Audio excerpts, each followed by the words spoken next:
Le réveil de la conscience. Le réveil de la conscience est une révélation du Seigneur à son serviteur l'apôtre Gilbert Chogbe de l'Église missionnaire du réveil mondial, Emirem, pour l'Église épouse de Jésus-Christ, afin de l'amener à se préparer pour l'enlèvement imminent. Une émission quotidienne au cours de laquelle le Seigneur Jésus-Christ révèle la conscience sur les vérités cachées de la vie chrétienne approfondie, basée sur les fondements divins sans compromis. Soyez bénis. Nous voulons te dire merci beaucoup parce que c'est toi qui gères notre temps. Tu es celui qui nous fortifie. Bénis encore ce moment dans le dépouillement des 40 S. Reçois la gloire au nom de Jésus-Christ. Amen. Eh bien, aujourd'hui, nous allons voir le 33e S, qui est le service. Le service. Ah, vous savez qu'aujourd'hui, le service est mis de côté. Tout le monde est devenu grand et nous sommes tous grands. Personne ne veut s'occuper de son frère. Et c'est grave. Pour que vous deveniez serviteur, vous devez faire quelque chose. Quelque chose doit partir de vous. On est serviteur lorsque on accepte de se soumettre. De se soumettre. Cette soumission manque aujourd'hui. Tout le monde marche le nez papillon. Personne ne veut baisser la tête. Personne ne veut voir ce qui ne va pas. Dans quel domaine il faut aider, tout ça là. Non. Tout le monde est grand. C'est ça qui fait que notre monde va mal. Comment est-ce que dans une maison, tout le monde sera patron? Dans un village, tout le monde veut être patron. Tout le monde veut diriger. Dans ce pays, tout le monde veut diriger. Non. Il faut des serviteurs. Pour que vous deveniez un jour dirigeant ou bien président, vous devez servir. Vous devez être au service de quelqu'un. Laissez de côté cette affaire serviteur de Dieu là. Tout ça là, c'est des mensonges. Beaucoup de personnes qui n'ont jamais servi un homme se veulent aujourd'hui serviteurs de Dieu. Comment est-ce que vous pouvez en arriver là? Si vous voulez, je vais vous rafraîchir la mémoire. Josué, le chapitre 1. Alléluia. Et dit, après la mort de Moïse, serviteur de l'Éternel, l'Éternel dit à Josué, fils de Nun, serviteur de Moïse. Vous voyez? Il a servi Moïse. Moïse a servi Dieu après 40 ans de service chez Jéthro. Et Josué a servi Moïse et est devenu le prochain dirigeant. 1 Pierre 4, verset 10 dit, comme de bons dispensateurs des diverses grâces de Dieu, que chacun de vous mette au service des autres le don qu'il a reçu. Le don qu'il a reçu. Et même, Philippiens 2, 17, et même si je sers de libation pour le sacrifice et pour le service de votre foi, je m'en réjouis et je m'en réjouis avec vous tous. Donc, on a parlé du serviteur, mais aujourd'hui, on parle du service. Le service pratique. Vous êtes quelqu'un, vous êtes un enfant de Dieu, vous voulez servir un dirigeant. Comment vous organiser, apprendre à nettoyer ses chaussures, à lui tenir la valise, à faire quelques petites lessives. Tout ça là, à laver sa voiture, à entretenir sa maison. Ça ne vous diminue en rien. C'est dans ça que vous allez devenir un jour quelqu'un d'important. C'est dans le service que l'autorité se transmet. Mais comme aujourd'hui, ce service-là est absent, chacun fait à sa tête. Et regardez nos vies. Tu ne vas pas trouver des gens qui prospèrent, même qui sont dirigeants, ils ne sont pas respectés. Les gens demandent aujourd'hui qu'on les respecte alors qu'eux-mêmes n'ont jamais été au service de quelqu'un. Et ils se plaignent. Comment est-ce que tu vas te plaindre de quelque chose que toi tu n'as jamais fait? Le service est important. Il est indispensable. Si vous n'êtes pas en mesure de servir, alors là, attendez-vous à tout. Beaucoup de personnes ne seront plus jamais respectées. Quand on les voit, on fait semblant de les aimer, mais dès qu'on tourne dehors, on dit, oh, il faut le laisser. Il est quoi même? Ouais. Donc, nous devons... Par exemple, vous lisez dans 1 Pierre, le chapitre 2, verset 18, il dit, serviteurs, soyez soumis en toute crainte à vos maîtres, non seulement à ceux qui sont bons et doux, mais aussi à ceux qui sont d'un caractère difficile. Service, il faut aller dans le service. Dans le service pratique, c'est très important. Sinon, vous n'êtes pas un disciple. Un jour, mon patron m'a dit, mais Gilbert, toi, tu es un patron. Excusez-moi la redondance, mais c'est comme ça, il doit me parler. Il dit, ah, Gilbert, mais toi, tu es un patron. On était à un grand service, mais je n'avais pas compris. Moi, je pensais que quand il venait, je faisais de petits efforts. Mais j'avais compris que non. Je n'étais pas en train de faire ce qu'il me demandait. Aussitôt, j'ai demandé au secrétaire comment il va faire pour entrer dans le service. Il dit, Gilbert, tout ce que tu trouves là, commence par faire. Il y avait un verre là, il y avait de l'eau à côté. Je me suis levé, j'ai commencé par mettre de l'eau dans le verre. Après tout, dès qu'on finit l'enseignement, je ramasse les affaires et je m'en vais. Je le suis, je vais déposer. À 2 heures ou bien 1 heure avant la réunion, je suis là, debout. Dès qu'il est fini, je prends les affaires et je m'en vais. Et je suis allé demander à son petit frère et à son enfant comment il doit faire pour trouver quelques habits à laver. On m'a enseigné comment laver les habits du dirigeant, comment nettoyer ses chaussures. C'est comme ça que je suis rentré petit à petit dans le service jusqu'à ce que j'ai gagné. Il faut le service. Vous travaillez chez quelqu'un, ne soyez pas des patrons. Cherchez de petits travaux. Faites-les. Même si personne ne vous voit, vous allez gagner un jour. Même la table sur laquelle les gens travaillent, ils ne la nettoient pas. La maison dans laquelle ils ne sont pas en train de balayer la maison parce qu'ils prétendent que quelqu'un d'autre va le faire. Les appareils sont poussiéreux, tout est foutu et le gars il est dedans. Il faut bouger tes mains pour accomplir un service. Ça va être de soi pour ton intérêt.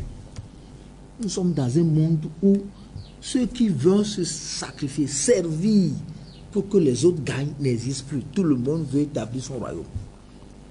Si on te pose la question, oh, tu es serviteur de qui? Tout le monde est serviteur de Dieu. Le service fait gagner beaucoup. Il faut que Dieu nous aide. Il faut que Dieu nous aide à comprendre au sujet du service. Travailler. Travailler. Être là pour ouvrir la Bible pour quelqu'un, pour qu'il lise. Porter le sac de quelqu'un. Quitter ta maison et chercher un jour pour venir faire le ménage. Un jour, ta vie va changer. Ça n'existe plus. Quand nous en parlons aussi, les gens voient comme ça. Les gens le voient comme un sujet tabou. Nous, on est restés au village. On sait comment ça se passe. Moi, j'ai appris à conduire les bœufs. Je sais comment c'est difficile. Nous avons travaillé au champ avec nos parents. Moi, j'ai été menuisier. J'étais en terminale, mais je venais pour réparer les moulins de mon papa. Menuisier et mécanicien. Même si aujourd'hui je suis en train de prêcher l'évangile, j'ai été menuisier.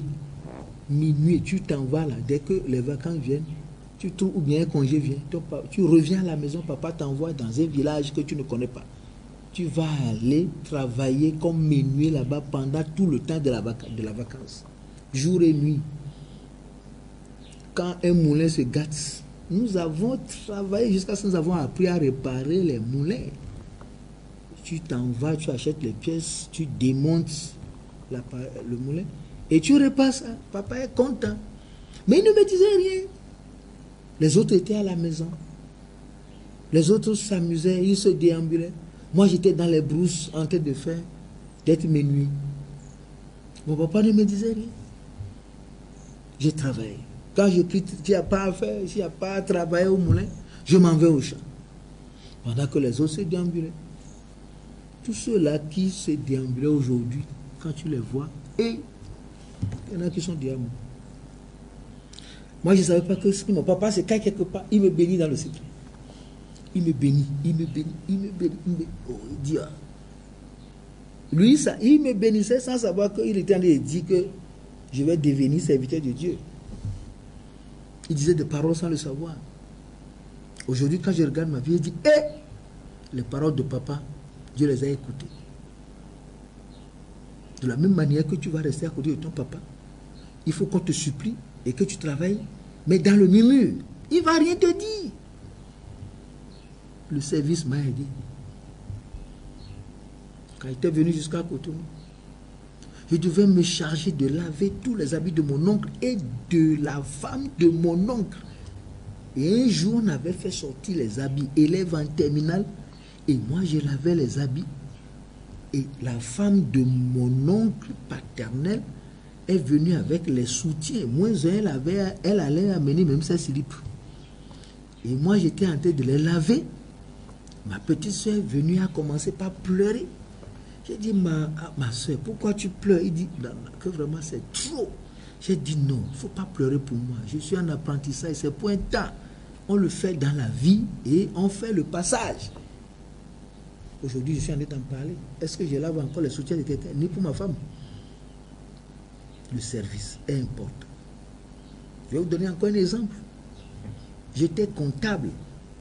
Non, comment est-ce que je suis devenu comptable? Mon professeur de comptabilité, quand nous sortons des cours, moi je m'en vais à la maison pour laver ses habits. C'est comme ça qu'on a tissé la relation. Il m'enseignait à l'école et moi, j'allais pour travailler chez lui à la maison. Jusqu'à ce que, bon, ça m'a donné goût de connaître plus la comptabilité. Alors là, quand nous faisons les devoirs à l'école, il revenait comme je comprenais la matière. Il corrigeait ma feuille et moi je corrigeais pour tous les autres élèves. On a continué comme ça. Moi j'étais chrétien, lui il fumait. Je devais humblement sortir les mégots de sa poche et laver sans problème. Je ne me plaignais pas. Travaillant dans la maison comme quelqu'un qui était malheureux. Un jour, il y a un concours. Ma foi m'avait créé un peu de persécution. Ça fait que j'ai manqué de soutien et j'ai commencé par échouer au baccalauréat. Alors là, très tôt, je n'avais plus de soutien pour continuer mes cours. Alors là, il y a nécessité d'aller trouver un travail. C'est là que, dans le service où travaillait mon chef comptable, mon professeur de comptabilité, il y avait un concours qu'on a lancé. Juste aide comptable, nous étions 300 personnes à participer. Nous étions 3 à être retenus. Moi, j'étais le 3e.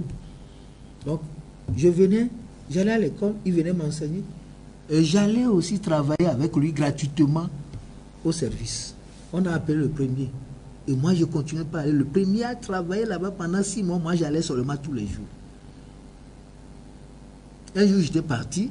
On m'a dit de ne plus revenir dans ce service parce que le directeur général adjoint a dit, je ne peux pas supporter un jour qu'on dit que tu es venu travailler qu'on ne t'a pas payé.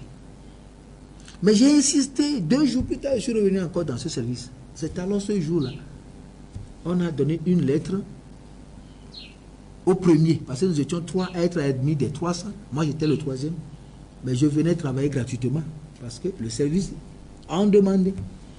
Donc, le premier qui a pris fonction, on lui avait donné une lettre de disqualification pour dire que non, après le stage, son travail n'était pas satisfaisant. Et c'est comme ça qu'on l'a limogé. Le DGA a demandé. Il n'a même pas dit, est-ce que le deuxième est là? Non, il a dit, est-ce que l'homme long qui vient dans le service est là? Moi, j'étais le 3e. On a dit oui. On a dit, il faut prendre la place de ce monsieur. C'est comme ça que moi, j'ai trouvé du travail. Moi, je n'avais même pas fait de stage. C'est comme ça, après mes échecs, moi, j'ai trouvé du travail. Et mon comptable que moi, j'ai servi à la maison était mon chef comptable. Et j'ai commencé à servir sur lui. C'est comme ça que moi, j'ai trouvé du travail. Jusqu'au jour où j'ai démissionné pour venir en mission au Togo. C'est comme ça. Le service m'a payé. Mais j'ai failli servir, j'ai servi pendant près de 3 ans avant de trouver du travail. J'allais comme si de rien n'était. En 89, moi j'ai trouvé du travail. 1989, toi tu n'es même pas né. Ouais. C'est comme ça la vie. Mais j'ai travaillé 87, 88 et 89. Ça, parfois, nous faisons les inventaires tous les week-ends. Et moi, je travaillais, on payait les gens, on me donnait 20. Et je prenais mon vélo pour faire 15 km pour venir chaque jour. Et je faisais ça avec passion. C'est comme ça la vie. Si vous n'êtes pas... Aujourd'hui, notre monde est gâté. Les gens ont des diplômes. Mais ils n'ont pas l'humilité nécessaire pour se soumettre à quelqu'un, pour servir la personne. On dit non, nous sommes du même âge. Nous sommes du même village. Nous sommes de la même église. Et c'est comme ça. Personne ne veut s'humilier pour servir, pour être au service de son frère. Ça fait que, bon, les bonnes choses sont en train de nous échapper.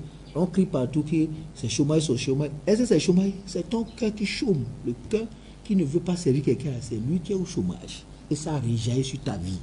Que Dieu t'aide, je t'ai dit la vérité. Nous allons voir le 34e. Est-ce qu'il est la source?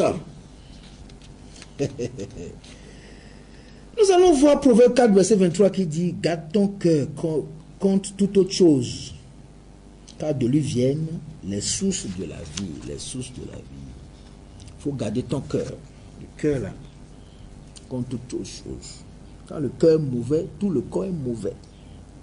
Vous savez, c'est la source de vie lorsque le cœur est bon. Il y a les bonnes choses qui coulent du cœur à partir du moment où le cœur devient la source de vie. Mais lorsque le cœur est mauvais, on ne peut pas parler de la source de vie. Et beaucoup traînent des mauvais cœurs partout. Et si le cœur est mauvais, il n'aura pas la source de vie, mais il y aura l'adultère, les mauvaises pensées, les fornications, et ainsi de suite. Garde ton cœur. Regardez-moi, voyez, vous allez voir une banque, il n'y a personne dedans. L'argent, c'est l'argent qui est dedans. Et les gens tiennent le fusil comme ça pour garder un bâtiment toute la nuit. Il y a des gardiens, des gendarmes qui ont le fusil, ou bien des policiers qui ont des fusils, qui gardent les maisons, qui gardent les banques, qui gardent les entreprises, qui gardent les institutions, qui gardent les organismes, qui gardent les chefs d'État, qui gardent les ministres, mais personne ne garde le cœur. Il n'y a personne, il n'y a aucun genre, personne n'avait jamais vu quelqu'un. Il a dit, prends son fusil, dit, moi je suis le gardien du cœur de tel monsieur. Non, on garde le corps. Vous voyez, non. L'homme ne peut jamais comprendre les mystères de Dieu. Nous avons des pensées qui ne sont pas de Dieu parce que notre manière de faire n'est pas normale. Il faut que nous pensions sur comment garder le cœur. Vous savez, garder le cœur, comment ça se passe? Nous allons lire encore dans ce même proverbe-là une parole très importante. Je pense que c'est Proverbe 23, verset 26, non? Au Proverbe 26, verset 23.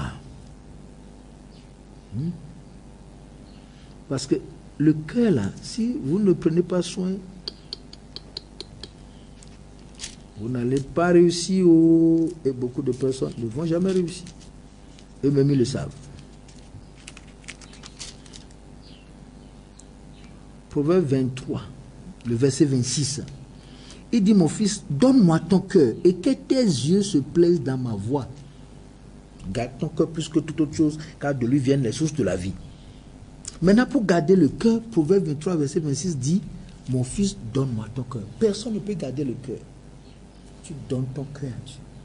Et maintenant, là, tes yeux vont se plaire dans sa voix.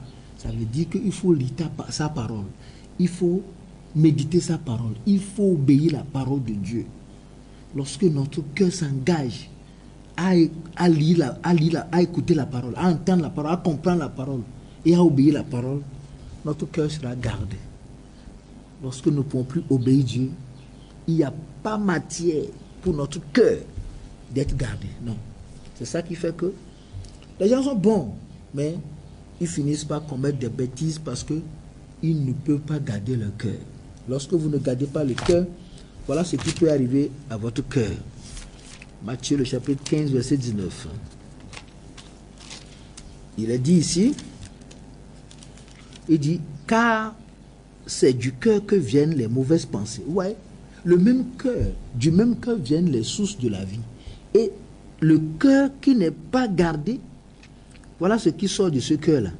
Car c'est du cœur que viennent les mauvaises pensées, les meurtres, les adultères, les impudicités, les vols, les faux témoignages, les calomnies. Voilà les choses qui souillent l'homme. Mais manger sans être lavé les mains, cela ne suit point l'homme. Vous voyez? Si vous ne gardez pas votre cœur, voilà ce que ça va devenir. Votre cœur, le cœur non gardé devient vraiment un repère de mauvaises choses. Et c'est grave pour nous, notre génération. Ouais. La Bible est très claire et veut nous instruire. Mais est-ce que nous voulons que la Bible nous instruise? C'est ça notre situation. Nous allons voir dans Matthieu, Matthieu, le chapitre 7, non, Jean 7, verset 37. Le verset 37 dit, le dernier jour, le grand jour de la fête, Jésus se tenant debout s'écria, si quelqu'un a soif, qu'il vienne à moi et qu'il boive.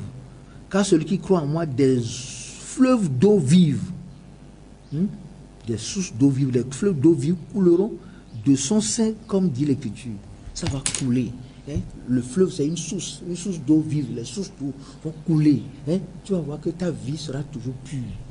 Le Saint-Esprit va couler en toi. Tu vas devenir une personne remplie de vie et qui peut donner la vie. Que Dieu t'aide à prendre ces choses au sérieux. Vous lisez dans Jacques, le chapitre 3. Jacques, le chapitre 3, il y a quelque chose là-bas à grignoter.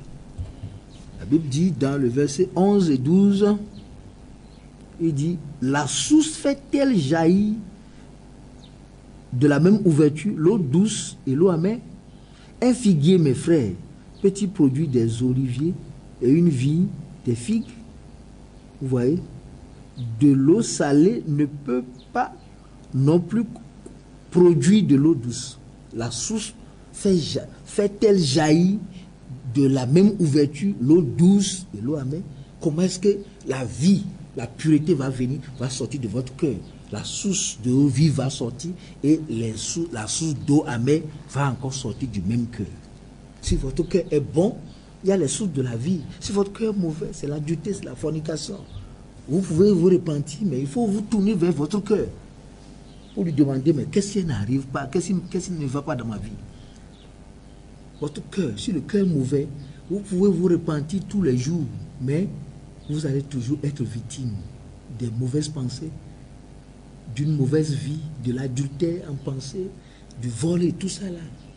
Ça veut dire que le cœur est mauvais. Beaucoup ont confessé et continuent de confesser les péchés, mais à cause du cœur mauvais, qui ne peut plus produire les sources de la vie, ils ne s'en sortent pas. C'est pourquoi il faut vous tourner vers le cœur, pour faire de votre cœur le bon cœur, le cœur duquel va jaillir les sources d'eau vive, les fleuves d'eau vive. Que Dieu te bénisse. Le cœur est toujours le problème entre l'homme et Dieu. Mais l'homme ne veut pas admettre que son cœur est mauvais, alors que Dieu même reconnaît le cœur comme étant mauvais par-dessus tout. Tu bois à quelle source? Si tu ne bois pas à la bonne source, tu ne veux pas réussir. C'est à la bonne source qu'on peut trouver la bonne vie. C'est à la bonne source qu'on peut trouver l'éternité. Si la source n'est pas bonne, vous pouvez tout faire, vous allez rester la mauvaise personne. Les gens se gênent, ils luttent pour devenir de bonnes personnes, mais ils n'arrivent pas. Que Dieu te bénisse et te donne de pouvoir faire de ton cœur une bonne source. Que de la vie jaillisse, que de ton cœur sortent les sources d'eau vive. Ainsi, il y aura le bon caractère, il y aura la joie, il y aura la vie, la paix, la bonté, la bellité, la fidélité, la maîtrise de soi. Il y aura l'humilité, il y aura le service, il y aura la vie en abondance. Que Dieu te bénisse. Père, bénis ta parole, reçois la gloire. Au nom de Jésus-Christ. Amen. Venez de suivre le Réveil de la Conscience, une émission de l'Église missionnaire du Réveil mondial, Emirem. Pour plus d'informations, rapprochez-vous de l'Église Emirem la plus proche ou appelez tout simplement l'apôtre J.B. Fiogbe au 00 228 90 05 69 02 ou 00 228 99 55 09 70 ou encore 00 229 60 37 27 27. Que Dieu vous bénisse.